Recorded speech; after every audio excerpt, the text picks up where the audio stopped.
हरियाणा के शिक्षा मंत्री महिपाल ढांडा ने शिरकत की। इस दौरान उन्होंने सांसद रामचंद्र जांगड़ा के विवादित बयान से किनारा करते हुए कहा कि ये उनका निजी बयान है, पार्टी का इस बयान से कोई लेना देना नहीं है। जिसने बयान दिया वो स्पष्टीकरण दे।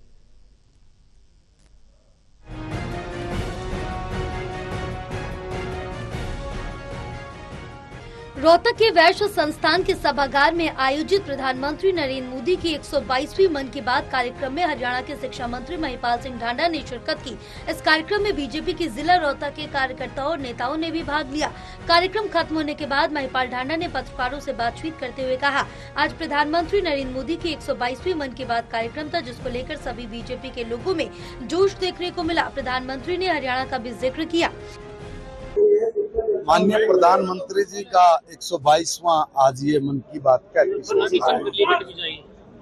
इस देश में ऐसी बहुत सारी विधाएं हैं जो कहीं न कहीं छुपी रहती है, जो इस देश की आर्थिक प्रगति के लिए भी बहुत महत्वपूर्ण होती है, सामाजिक प्रगति के लिए भी बहुत महत्वपूर्ण होती है और इस देश में आपसी समरसता का जो भाव है वो मजबूत हो, उसके लिए भी बहुत महत्वपूर्ण होती है। ऐसी छुपी हुई चीजों को माननीय प्रधानमंत्री जी दुनिया के सामने, देश के सामने लेके आते हैं। यह हम सब लोगों के लिए बड़े सौभाग्य की बात है। वहीं बीजेपी के राज्यसभा सांसद रामचंद्र जांगड़ा के विवादित बयान वाले सवाल पर उनके बयान से किनारा करते हुए शिक्षा मंत्री महिपाल सिंह ढांडा ने कहा कि ये उनका निजी बयान है, पार्टी का कोई बयान नहीं। जिसने बयान दिया है वो स्पष्टीकरण दे। मैं किसी भी व्यक्ति के व्यक्तिगत बयान की कोई बात नहीं करूँगा। एक मेरे पास अगर नेता तो व्यक्तिगत बयान होगा उनका, वो कोई पार्टी का बयान है क्या? आप ये कह रहे हो कि वो पार्टी का बयान बनाए? कुछ भी बोलने से पहले भारतीय जनता पार्टी के नेता से क्यों? देखिए भाई, ऐसा है, ऐसा नहीं कि क्यों बोल रहे, भी कोई क्वेश्चन नहीं है। अगर किसी ने बोला है वो अपनी बात के ऊपर स्पष्टीकरण देंगे। क्यों बोले कोई ऐसा, कोई पार्टी बोलती है, तुम ऐसा बोल रहे हो? राहुल गांधी की तरफ से विदेश मंत्री को जय चंद कहने के सवाल पर शिक्षा मंत्री महिपाल ढांडा ने राहुल गांधी को मंदबुद्धि बताते हुए कहा कि मंदबुद्धि है, ये कुछ भी बोल सकते हैं। ओवैसी की तरफ से भारत के ऑपरेशन सिंदूर को लेकर भारत का मजबूत पक्ष रखा। इस पर बोले, कांग्रेस को भी समझ लेना चाहिए, जब ओवैसी जैसे नेता भी भारत का शौर्य गान और सरकार की तारीफ की बात कर रहे हैं।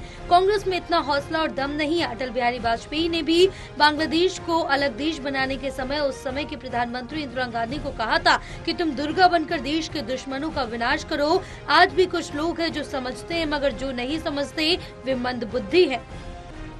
ये मंदबुद्धि लोग हैं और मंदबुद्धि लोग कुछ भी बोल सकते हैं। अच्छा सर, जो विदेश में डेलीगेशन गया था उसमें जो ओवैसी भी शामिल थे, उन्होंने सराहना की। उन्होंने कहा कि देश पर जब मुसीबत आएगी ऐसी संकट की घड़ी में सब लोग इकट्ठे रहेंगे। ये बात कांग्रेस के लोगों को भी समझनी चाहिए। जब ओवैसी जैसा व्यक्ति संकट की घड़ी में देश के लिए यशोगान कर रहा है, देश की सरकार की तारीफ कर रहा है, इनमें इतना हौसला और दम नहीं है कांग्रेस में। माननीय प्रधानमंत्री स्वर्गीय अटल बिहारी वाजपेयी जी, जब इंदिरा गांधी जी देश की प्रधानमंत्री थी, तब बांग्लादेश जब बना, तब उन्होंने वो डर रही थी कि क्या करें। उस वक्त अटल जी ने हौसला दिया था, कहा था कि तुम आगे बढ़ो, देश पहले, ये दल बाद में। कांग्रेस के पीओके को लेकर बयान पर भी कहा कि ये मंदबुद्धि लोग कुछ भी करते हैं, इनकी क्या बात करते हैं। पीओके हथिया सकते, जब पाकिस्तान के 90,000 सैनिक हमारे कब्जे में थे तो पूरे पाकिस्तान को हथिया सकते थे। तुम लोग वो जो कह रहे हैं कि पीओके हथिया सकते थे, अरे 99,000 सैनिक पकड़ के हमारी कैद में बंद थे, पूरा पाकिस्तान हथिया सकते थे ना, लेके नहीं आए। अरे पूरा पाकिस्तान हथिया सकते थे।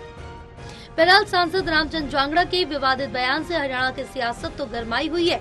वहीं बीजेपी ने जांगड़ा के बयान से किनारा करते हुए कहा कि ये उनका निजी बयान है, पार्टी का कोई बयान नहीं, वो स्पष्टीकरण दे। टोटल टीवी के लिए सुरेंद्र सिंह की रिपोर्ट।